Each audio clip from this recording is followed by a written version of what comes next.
semakan jronayo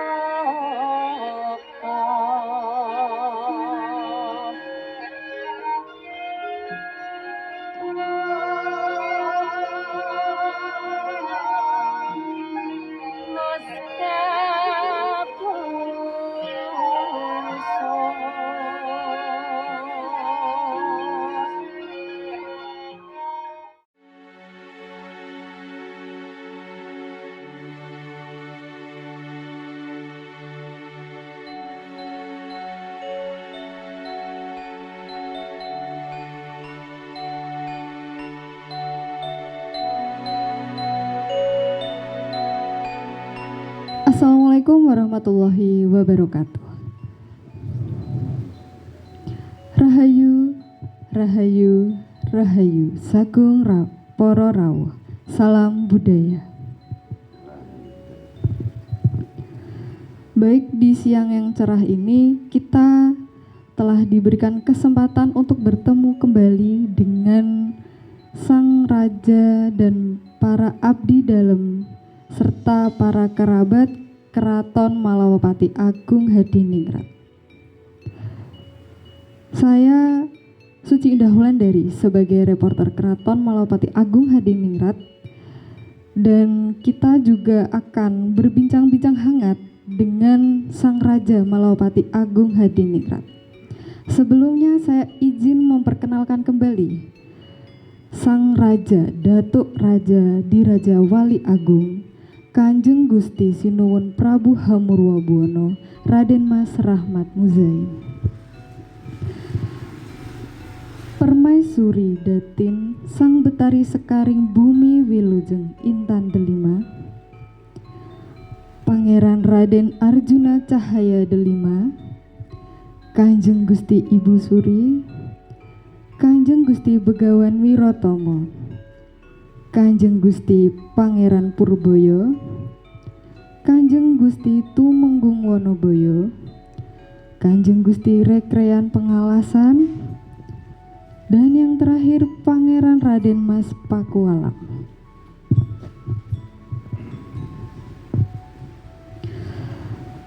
Baik, saya izin berbincang-bincang dengan Sang Raja Malawapati beserta abdi dalam dan para kerabat-kerabat Malawapati Agung Hadiningrat. Sugeng siang sinuwun. Siang. Inggih sinuwun, episode kali ini kita akan berbincang dan membahas topik yaitu petilasan.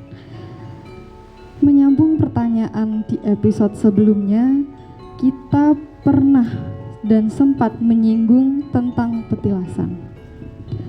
Terdapat beberapa petilasan kerajaan Malawapati, dan petilasan apa saja yang telah ditemukan di kerajaan Malawapati Agung Hadiningrat ini. Monggo sinuhun. Puji syukur kepada Yang Maha Kuasa.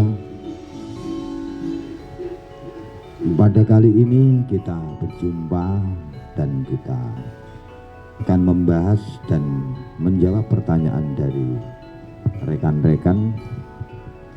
Yang pertama, kita di sini menguri-uri petilasan Keraton Malawapati. Yang salah satunya petilasan tersebut kita temukan di tempat pendopo agung yang kita dirikan ini. Dan yang kedua, kita temukan petilasan Eyang Sabdo Palonoyo Genggong pada saat memberikan wejangan-wejangan pada muridnya. Salah satu murid beliau yaitu Kanjeng Syekh Siti Jenar dan juga Eyang Angleng Darmo. Dan petilasan tersebut ada di sebelah sana. Jadi mungkin kita akan lanjutkan, atau mungkin perlu para kadang semua untuk kita sekalian berbincang, sekalian kita tengok petilasan beliaunya Eyang Sabdo Palonoyo Genggong beserta petilasan Eyang Siti Jenar dan juga Eyang Angleng Darmo. Monggo kita kalau memang perlu kita ke sana. Ige pun monggo sinuwun.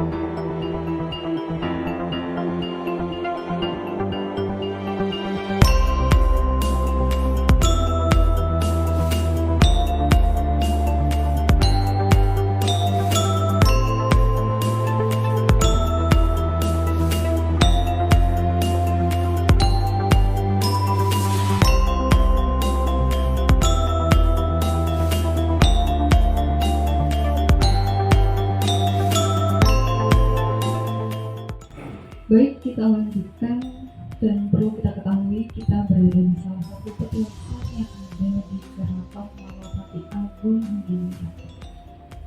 Monggo sinuwun boleh diceritakan apa inti makna petilasan ini yang ada di Keraton Malapati Agung Hadiningrat. Terima kasih kepada semuanya. Di sini kita berada di petilasan yang Sabdo Palon Naya Genggong dan juga petilasan yang Prabu Aji Dharma atau Prabu Jayabaya beserta petilasan yang Kanjeng Syekh Siti Jenar. Nah, di sini kita mendapatkan petunjuk bahwasanya di tempat inilah Eyang Sabdo Palon Naya Genggong membina, mendidik para murid-muridnya untuk bermeditasi, untuk menyatukan diri kepada alam dan kepada Sang Pencipta. Nah, salah satunya di tempat batu-batu di depan kita ini, tempat beliau, ini tempat duduk beliau yang Sabdo Palon Naya Genggong, dan di batu-batu yang lain para siswa-siswa. Nah, di sini, di sebelah sini ada batu dan banyak ukiran-ukiran bertuliskan huruf Jawa kuno dan juga huruf Jawa Kawi, yang juga menunjukkan bahwa di sini yang Prabu Angkleng Darmo mendapatkan bimbingan ilmu kebatinan atau ilmu iman kepada Sang Hyang Maha Kuasa atau Sang Hyang Maha Hidup atau Sing Gawe Urip dari beliaunya Eyang Sabdo Palon Naya Genggong, dan juga beliaunya Eyang Siti Jenar juga di sini mendapatkan wejangan-wejangan atau cara untuk berbakti kepada Sang Hyang Maha Kuasa atau Sang Hyang Maha Hidup lebih dari beberapa hari untuk mempelajari ilmu tersebut dari beliau yang Sabdo Palon Naya Genggong, sehingga sampai timbul ajaran atau sampai timbul paham kejam yang dicetuskan oleh beliau yang yang Siti Jenar, karena dapat petunjuk dan dapat bimbingan dari yang Sabdo Palon Naya Genggong, yang sehingga timbul Jawa digawa, Arab didaya. Begitu. Mungkin ada pertanyaan lain?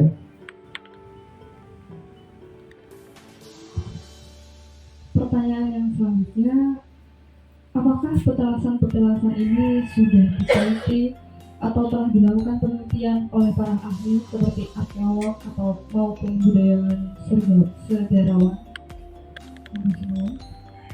Di sini kita warga Malapati Agung Hadiningrat atau lembaga Malapati Agung Hadiningrat yang juga bergerak di bidang cagar budaya yang dikelola oleh swasta. Kami sedang terus melakukan penelitian, dan juga kami juga sudah mengajukan penelitian kita kepada pihak budaya cagar budak Dinas Pariwisata dan Kebudayaan. Jadi kami beserta tim kami selalu meneliti dengan cara kami, dari baik itu petunjuk melalui petunjuk kita dari Sang Yang Maha Kuasa dan juga dari penelitian-penelitian yang masih alatnya ala kadarnya.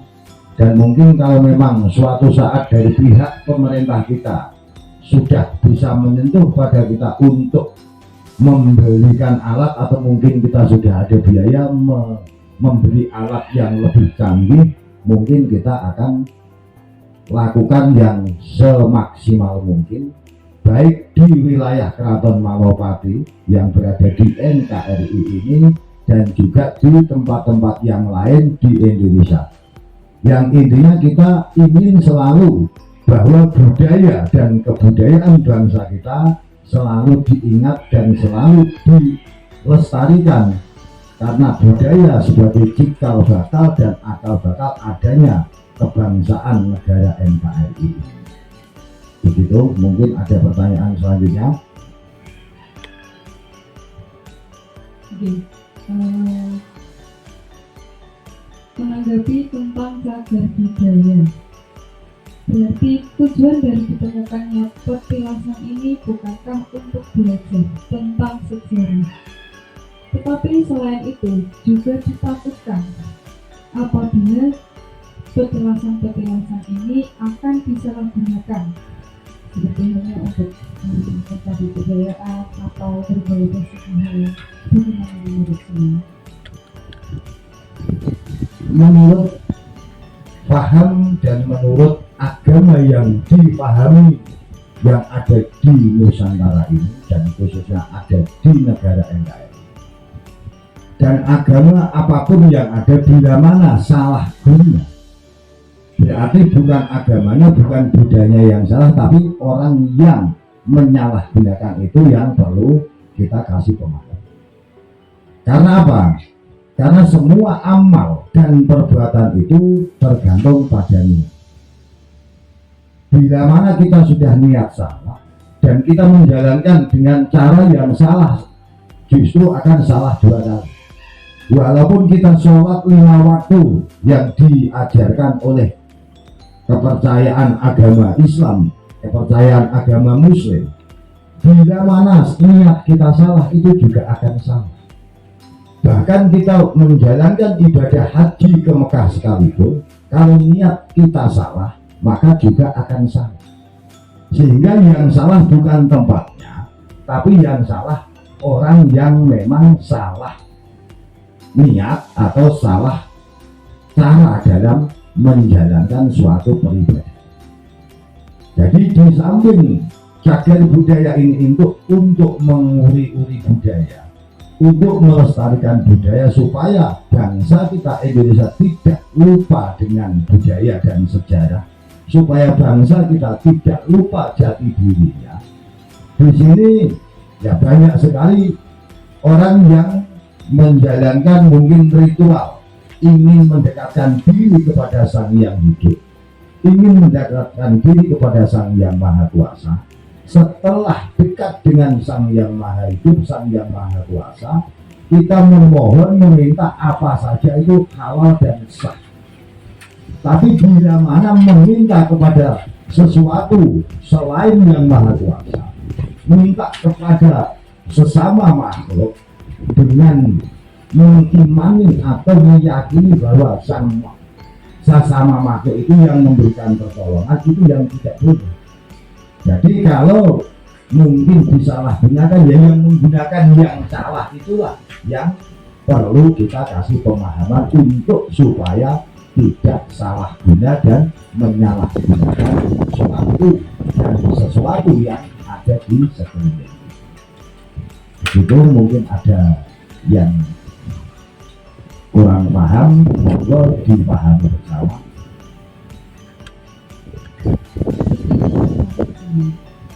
Bagaimana dengan menanggapi hal-hal tersebut ketika ada masyarakat atau penduduk sekitar bahwa untuk kesini selain untuk belajar dan tujuan untuk meminta ke Yang Maha Kuasa dan mendoakan para leluhur, ditakutkan ada sebuah kiasan atau sebutan bahwa itu mohon maaf musyrik seperti itu.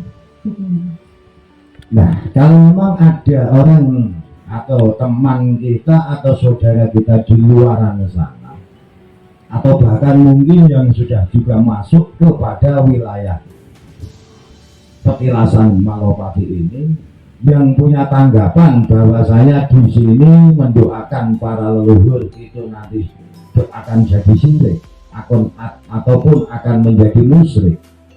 Tadi di depan sudah saya sebutkan bahwasanya semua tergantung niatan masing-masing.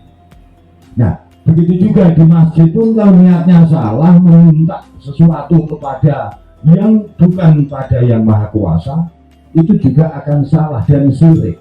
Bahkan haji di Mekah sekalipun kalau memintanya kepada Ka'bah itu juga syirik. Tapi kalau di sana sebagai tempat yang mustajabah, di sini juga ada tempat-tempat mustajabah, tempat-tempat kita mendoakan kepada leluhur-leluhur kita, dan kita meminta kepada Sang Yang Maha Kuasa.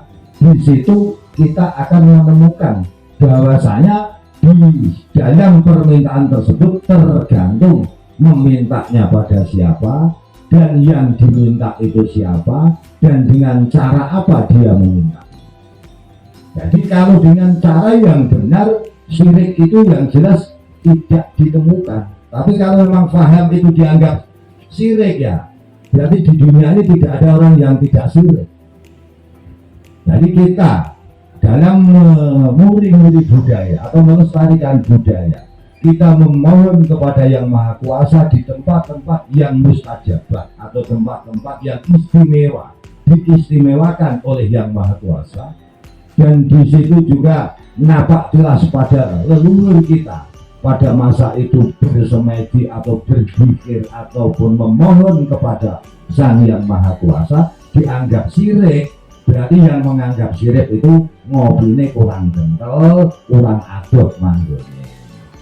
Begitu mungkin ada yang bisa dipahami. Kalau toh mungkin kurang paham, monggo kita ngopi bareng-bareng atau ngopi bersama, sehingga kita bisa mengolah pikir bersama, sehingga kita tidak keluar dari tatanan syariat agama apapun yang ada di wilayah NKRI yang berpedoman pada kitab Sotasoma, berbeda-beda tapi satu tujuan. Mungkin itu yang bisa saya sampaikan di pertemuan kali ini, atau mungkin ada yang harus kita bahas, monggo kita bahas untuk selanjutnya. Ini sampun matur suwun sangat, sinuwun. Saya sangat jelas atas penjelasannya tentang petilasan-petilasan yang ada di Keraton Malopati Agung Hadiningrat ini. Salah satunya petilasan Syekh Siti Jenar Kaleh Angling Dharma. Saya cukupkan untuk hari ini. Saya izin pamit. Mohon maaf bila ada kesalahan yang saya sengaja maupun tidak saya sengaja. Wassalamualaikum warahmatullahi wabarakatuh. Rahayu, rahayu, rahayu, saku dumadi. Salam budaya.